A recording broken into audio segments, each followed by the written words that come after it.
Everyone, welcome back in Hindi class. आशा करती हूँ आप सभी अच्छे होंगे, स्वस्थ होंगे, सुरक्षित होंगे। फ्रेंड्स, आज की हमारी क्लास में हमारा टॉपिक है बाल गोविंद भगत। रामवृक्ष बेनीपुरी जी द्वारा रचित यह पाठ एक रेखा चित्र विधा में लिखा गया है, जिसमें एक व्यक्ति जो कि साधु भी हैं और गृहस्थ भी हैं, जिनका नाम बाल गोविंद है, उन पर आधारित है। बाल गोविंद भगत के व्यक्तित्व का चित्रण यहाँ पर लेखक ने अपने शब्दों के माध्यम से किया है। फ्रेंड्स, रेखा चित्र एक ऐसी विधा है जिसमें किसी घटना या व्यक्ति का शब्द चित्र प्रस्तुत किया जाता है। अर्थात जैसे कोई सड़क है, कोई भी वस्तु है, उसके बारे में इस प्रकार वर्णन किया जाता है जैसे वह हूबहू हमारे सामने उपस्थित हो। मतलब सड़क का रंग, रूप, लंबाई, चौड़ाई, सड़क का आकार कि वह गोल है, लंबी है, सर्पाकार है। उसी प्रकार अगर कोई व्यक्ति हो तो व्यक्ति के बाल, आंखें, गाल, रंग, पहनावा, जैसा भी वह दिखता है, उसका कद, उसकी दाढ़ी, सब कुछ जैसे का तैसा वर्णन किया जाता है। तो इसे हम रेखा चित्र कहते हैं। यानी रेखा चित्र एक ऐसी विधा है जिसमें किसी व्यक्ति, वस्तु या घटना का वर्णन शब्दों के द्वारा या रेखाओं के द्वारा प्रस्तुत किया जाता है। यह बिल्कुल संस्मरण जैसी होती है। यानी संस्मरण जो विधा है और रेखा चित्र जो है, दोनों में काफ़ी समानताएं होती हैं, किंतु अंतर यह होता है कि संस्मरण में किसी अनुभव को, जो हमारे जीवन में घटित हुआ है, ऐसी किसी घटना को हम याद करके बताते हैं, किंतु इसे उतनी बारीकी से नहीं बताया जाता है कि उसका चित्र हमारी आंखों के सामने बन जाए। रेखा चित्र में यही अंतर है। रेखा चित्र हमारे सामने उस व्यक्ति या घटना का चित्र प्रस्तुत कर देता है। इस तरह से हम इसका वर्णन करते हैं। डियर फ्रेंड्स, रेखा चित्र और संस्मरण विधाएं आप समझ गए होंगे। चलिए लेखक का संक्षिप्त परिचय समझ लेते हैं। रामवृक्ष बेनीपुरी, इनका जन्म बिहार के मुजफ्फरपुर जिले के बेनीपुर गांव में सन 1889 में हुआ था। बचपन में ही माता पिता का निधन हो जाने के कारण आरंभिक वर्ष अभावों, कठिनाइयों और संघर्षों में बीता। 10वीं तक शिक्षा प्राप्त करने के बाद वे सन 1920 में राष्ट्रीय स्वाधीनता आंदोलन में सक्रिय रूप से जुड़ गए। कई बार जेल भी गए। इनकी मृत्यु सन 1968 में हुई थी। इन्होंने कुछ प्रमुख कार्य भी किए, जैसे उपन्यास पतितों के देश में, कहानी इन्होंने लिखी चिता के फूल, नाटक लिखा अम्बपाली, रेखा चित्र लिखा माटी की मूर्तें, यात्रा वृतांत पैरों में पंख बांधकर, और संस्मरण इन्होंने लिखा जंजीरें और दीवारें। तो यह उनके कुछ प्रमुख कार्य हिंदी साहित्य में रहे। आइए अब हम पाठ का संक्षिप्त परिचय और पाठ का सार समझते हैं। इस पाठ में रामवृक्ष बेनीपुरी जी ने बाल गोविंद भगत नाम की इस अनूठी रचना को गांव के जनजीवन से जोड़ा है। रामवृक्ष बेनीपुरी ने बड़ी सुंदरता से इस कहानी में बाल गोविंद का चरित्र उभारा है। इसमें लेखक बाल गोविंद जी के माध्यम से सामाजिक रूढ़ियों पर प्रहार करते हैं। भारतीय संस्कृति में साधु संतों का विशेष रूप से मान सम्मान किया जाता है। उनकी वेशभूषा देखकर ही लोग उन्हें आदर भाव देने लगते हैं। लेखक अपनी कहानी से साधु संतों की सही परिभाषा को समाज में प्रस्तुत करता है। उसके अनुसार मात्र साधुओं के वस्त्र धारण कर लेने और घर परिवार छोड़ देने से व्यक्ति को साधु संत नहीं बनाया जा सकता। साधु संत बनने के लिए उनके आदर्शों को जीवन में उतारना सही अर्थों में साधुत्व कहलाता है। बाल गोविंद ने परिवार को नहीं छोड़ा, अपने कर्तव्यों को पूरी निष्ठा के साथ निभाया है। वह कभी झूठ नहीं बोले, सबके साथ खरा व्यवहार करते थे। बिना पूछे किसी की चीज नहीं लेते थे। हमेशा भजन गाते, खेती करते, जो कुछ मिलता उसे भगवान को भोग लगाए बिना स्वयं नहीं लेते थे। उनके ये ही गुण उन्हें साधु संतों की श्रेणी में सबसे ऊपर खड़ा करते हैं। और यही नहीं, उन्होंने समाज में चली आ रही सड़ी गली परंपराओं को भी तोड़ा। इसका प्रत्यक्ष उदाहरण है कि उनके बेटे की मृत्यु के पश्चात अपनी बहू के भाई को उसका दूसरा विवाह करने का आदेश दे दिया। बाल गोविंद जैसे सच्चे साधु समाज में अब लुप्त हो गए हैं, यानी अब ऐसे साधु हमें दिखाई नहीं देते। अब तो केवल साधुओं के वेश में हमें ढोंगी मिलते हैं। पाठ का सार।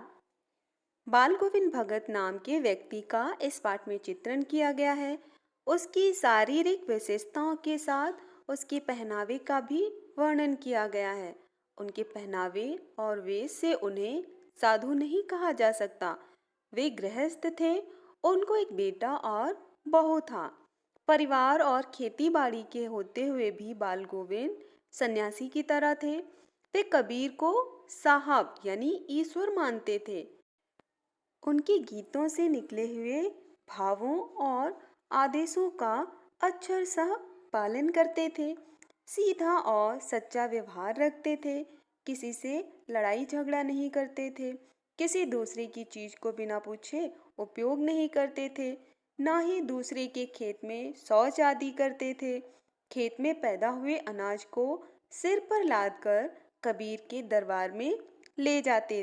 वहां से प्रसाद के रूप में जो भी मिलता था उसी से गुजारा करते थे।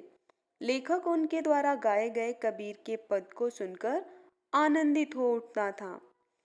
यहाँ लेखक ने आषाढ़ के महीने में प्रकृति और खेतों में होने वाली चहल पहल का उल्लेख भी किया है। आषाढ़ के महीने में बरसात होने के बाद गांव के सभी लोग खेतों में आकर धान की रोपाई आरंभ कर देते थे। औरतें खाना लेकर आती थीं। बाल गोविंद भगत भी अपने खेत में धान की रोपाई करते थे और अपनी संगीतमय आवाज में जब गाते थे तो सभी स्त्री पुरुष बच्चे झूमने व गुनगुनाने लगते हैं। हलवाहों और रोपाई करने वालों में जोश और उमंग की लहर व्याप्त हो जाती है। इस पाठ में भाद्रपद महीने की अंधेरी व आधी रात में मूसलाधार वर्षा के बाद होने वाली बादलों की गर्जन, बिजली की कड़क, टिड्डों और मेंढकों की आवाज का शोर भी बाल गोविंद की मधुर आवाज को नहीं दबा पाता। अंधेरी रात में उनके द्वारा गाए जाने वाला एक गाना सबको चौंका देता है। जब सारा संसार सो जाता है तो बाल गोविंद सबको सचेत करते हुए गाना गाते हैं। कार्तिक के महीने में बाल गोविंद शीघ्र ही नदी स्नान करके प्रभात फेरी पर निकल पड़ते हैं। माघ महीने की रक्त को जमाने वाली ठंड में वे पूर्व की ओर मुंह करके एक चटाई पर अपनी खंजड़ी बजाकर गाने बैठ जाते हैं।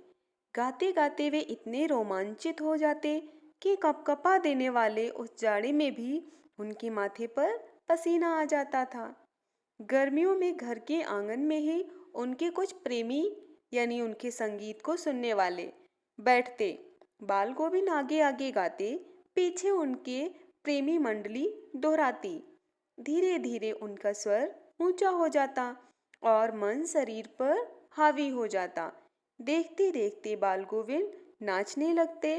बाल गोविंद भगत के संगीत की उत्कृष्टता उसके इकलौते बेटे की मृत्यु पर भी देखने को मिली। बाल गोविंद का मानना था कि बीमार और कमजोर लोगों को प्रेम की अधिक आवश्यकता होती है। बेटी की लाश को आंगन में लिटाकर फूल और तुलसी उस पर बिखेर रखे थे। बाल गोविंद जमीन पर बैठे अपने पुराने स्वर और तल्लीन भाव से गा रहे थे। गाने के बीच में वे अपनी पुत्र वधू को रोने के बदले उत्सव मनाने को कह रहे थे। वे कहते, आत्मा और परमात्मा के मिलन से बढ़कर कोई आनंद नहीं है। लेखक को वह कभी पागल लग रहा था तो कभी उसमें उनका मृत्यु पर विजय प्राप्त करने का दृढ़ विश्वास बोलता दिखाई दे रहा था। कहने का अर्थ है कि बाल गोविंद भगत एक साधारण मनुष्य लगते ही नहीं थे, वे कोई महान साधु लगते थे, जबकि वह थे एक सीधे साधे गृहस्थ व्यक्ति। बाल गोविंद भगत ने क्रियाकर्म संबंधी रीति एवं परंपराओं की चिंता न करते हुए अपनी पुत्र वधू से ही बेटे को आग दिलाई। श्राद्ध आदि के बाद उन्होंने पुत्र वधू को उसके भाई के साथ भेजते हुए कहा कि इसकी दूसरी शादी करा देना, किंतु बहू भगत जी की सेवा में ही अपने बाकी दिन बिताना चाहती थी। बहू वहीं रहने की बात करती है तो भगत जी घर छोड़कर जाने की बात कह देते हैं। बाल गोविंद भगत 30 कोस पैदल चलकर गंगा स्नान के लिए जाते। रास्ते में वे किसी का सहारा भी नहीं लेते और ना ही किसी का कुछ खाते। बुढ़ापे में भी जवानी जैसा जोश था। अंतिम बार जब नहाकर आए तो बीमार रहने लगे, किंतु अपने नियम नहीं छोड़े। अंतिम संध्या के समय जब उन्होंने गाया तो आवाज में बिखराव आया हुआ था। सुबह के समय जब लोगों ने गीत नहीं सुना तो आकर देखा कि बाल गोविंद भगत इस दुनिया से प्रस्थान कर चुके हैं। डियर फ्रेंड्स, इस पाठ के माध्यम से रामरक्ष बेनीपुरी जी ने हमें एक संदेश दिया है। क्या संदेश दिया है, समझ लेते हैं। इस पाठ के माध्यम से लेखक ने वास्तविक साधुत्व का परिचय हमें दिया है। गृहस्थी में रहते हुए भी व्यक्ति साधु हो सकता है। साधु की पहचान उसका पहनावा नहीं अपितु उसका व्यवहार है। व्यक्ति का अपने नियमों पर दृढ़ रहना, निजी आवश्यकताओं को सीमित करना, सामाजिक कुरीतियों को दूर करने के लिए प्रयत्नशील होना तथा मोह माया के जाल से दूर रहने वाला व्यक्ति ही साधु हो सकता है। बाल गोविंद भगत भगवान के निराकार रूप को मानते थे। उनके अनुसार उनका जो भी है वह मालिक की देन है, उस पर उसी का अधिकार है। इसीलिए वे अपने खेतों की पैदावार कबीर मठ में पहुंचा देते थे। अपने बेटे की मृत्यु पर उन्होंने अपनी पुत्र वधू से सारे क्रियाकर्म करवाए। वे समाज के प्रचलित मान्यताओं को नहीं मानते थे। उन्होंने पुत्र वधू को पुनर्विवाह के लिए उसके घर भेज दिया था। वे अपने निजी स्वार्थ के लिए कुछ नहीं करते थे। उनके अनुसार उनके सभी कार्य परहित में होते थे। वे अंत तक अपने बनाए नियमों में विश्वास करते हुए जीते रहे थे। उन्होंने आत्मा के वास्तविक रूप को पहचान लिया था। अंत में आत्मा का परमात्मा से मिलन हो जाता है, इसलिए उसका मोह व्यर्थ है। व्यक्ति को अपनी मुक्ति के लिए परमात्मा से प्रेम करना चाहिए, ऐसा उनका मानना था। वह ऐसे विचार रखते थे कि मृत्यु जो है वो उत्सव का दिन होता है। इस पाठ के माध्यम से लेखक लोगों को पाखंडी साधुओं से सचेत करना चाहता है। वास्तविक साधु वही होते हैं जो समाज के सामने उदाहरण प्रस्तुत करें और समाज को पुरानी सड़ी गली परंपराओं से मुक्त कराएं। तो यह संदेश हमें इस पाठ के माध्यम से लेखक देना चाहते हैं। सो डियर फ्रेंड्स, इस पाठ के प्रमुख पात्र हैं बाल गोविंद भगत। तो बाल गोविंद भगत के चरित्र, उनकी विशेषताएं और उनके वेशभूषा के बारे में जानना आवश्यक है। चलिए अब हम बाल गोविंद भगत के व्यक्तित्व और उनके रंग रूप और उनकी वेशभूषा के बारे में समझ लेते हैं। बाल गोविंद भगत एक मंझोले कद के गोरे चिट्टे व्यक्ति थे। उनकी उम्र 60 से ऊपर थी और उनके बाल पक गए थे। वे लंबी दाढ़ी नहीं रखते थे जैसे कि साधु रखते हैं और कपड़े बिल्कुल कम पहनते थे। कम कपड़ों में एक लंगोट और सर्दी में एक कंबल डालते थे। कबीर पंथियों वाली टोपी वो सर पे पहनते थे। सर्दियों में ऊपर से कंबल ओढ़ते और वह गृहस्थ थे, लेकिन सही मायने में वे साधु थे। माथे पर रामानंदी चंदन का टीका और गले में तुलसी की जड़ों की बेडोल माला पहनते थे। उनका एक बेटा और एक पतोहू यानी बहू थी। वे कबीर को साहब मानते थे, किसी दूसरे की चीज नहीं छूते और ना बिना वजह झगड़ा करते थे। उनकी अपनी खेती बाड़ी थी, साफ सुथरा मकान था। खेत में जो भी उपज होती उसे वो कबीर मठ में दान दे देते और जो मिलता उसी में गुजारा करते थे। तो यह उनका स्वभाव था और ऐसे वो दिखते थे। डियर फ्रेंड्स, पाठ से संबंधित कुछ महत्वपूर्ण प्रश्न और उत्तर पर नजर डालते हैं। बाल गोविंद भगत की दिनचर्या सबसे अचरज का कारण क्यों थी? बाल गोविंद भगत की दिनचर्या लोगों के अचरज का कारण इसलिए बन गई थी क्योंकि वे जीवन के सिद्धांतों और आदर्शों का अत्यंत गहराई से पालन करते थे, उन्हें अपने आचरण में उतारते थे। वृद्ध होते हुए भी उनकी स्फूर्ति में कोई कमी नहीं थी। सर्दी के मौसम में भी, भरे बादलों और भादों की आधी रात में भी वे भोर में सबसे पहले उठकर गांव से 2 मील दूर स्थित गंगा स्नान करने जाते थे। खेतों में अकेले ही खेती करते तथा गीत गाते रहते। विपरीत परिस्थिति होने के बाद भी उनकी दिनचर्या में कोई परिवर्तन नहीं आता था। एक वृद्ध में अपने कार्य के प्रति इतनी सजगता को देखकर लोग दंग रह जाते थे। नंबर 2, बाल गोविंद भगत पाठ में चित्रित भगत गृहस्थ होकर भी हर दृष्टि से साधु थे। क्या साधु की पहचान माला, तिलक तथा गेरुए वस्त्रों से होती है या उसके आचार विचार से? इस विषय में अपने विचार प्रस्तुत कीजिए।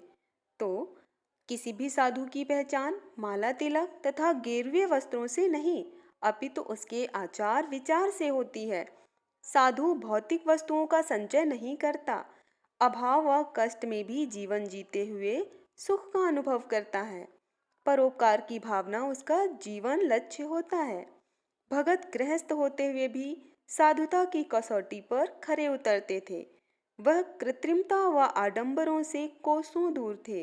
वह त्याग प्रवृत्ति में ही जीवन की सार्थकता मानते थे, इसीलिए उनको गृहस्थ होने के साथ साथ साधु भी कहा गया है। बाल गोविंद भगत की उन 3 विशेषताओं का उल्लेख कीजिए जिसके कारण उन्हें भगत कहा जाने लगा। तो नंबर 1, भगत के मन में दूसरों के प्रति कल्याण की भावना थी, जो कि एक सच्चे साधु में होती है। नंबर 2, ईर्ष्या, देश, लोभ, लालच, स्वार्थ उनमें लेस मात्र भी न थे। नंबर 3, बाह्य आडंबरों व पाखंडों के विरोधी भगत जी सीधा सादा जीवन व्यतीत करते थे। इन्हीं विशेषताओं के कारण उन्हें भगत कहा जाने लगा। नेक्स्ट क्वेश्चन, बाल गोविंद भगत किस संत के अनुयायी थे? उन पर उनका कितना प्रभाव था? तो बाल गोविंद भगत संत कबीर दास जी के अनुयायी थे। कबीर दास पर उनकी अगाध श्रद्धा थी। वे कबीर को अपना साहब मानते थे और उन्हीं की दी गई शिक्षाओं का पालन करते थे। उनका सब कुछ साहब का था। खेत में जो फसल होती वो कबीर के दरबार में ले जाते और जो भी प्रसाद मिलता उसे वापस ले आते। उसी में अपना गुजारा चलाते। कबीर की ही भांति वे परमात्मा में विश्वास रखते थे। वास्तव में कबीर के विचारों पर उनकी अगाध श्रद्धा थी। बाल गोविंद भगत की मृत्यु के विषय में क्या मान्यता थी? तो बाल गोविंद भगत की मृत्यु के विषय में सबसे भिन्न मान्यता थी कि उनके अनुसार मौत दुख का कारण न होकर उत्सव का दिन है। यह विरहिणी का अपने प्रिय से मिलन का दिन है। उनके अनुसार मृत्यु वह है जब शरीर को छोड़कर आत्मा परमात्मा से मिलती है। इसलिए इस दिन किसी भी प्रकार का शोक नहीं मनाना चाहिए। सो डियर फ्रेंड्स, यह थे इस पाठ के कुछ महत्वपूर्ण प्रश्न उत्तर। आप सभी इसे पढ़ेंगे, इन प्रश्न उत्तर का अभ्यास करेंगे।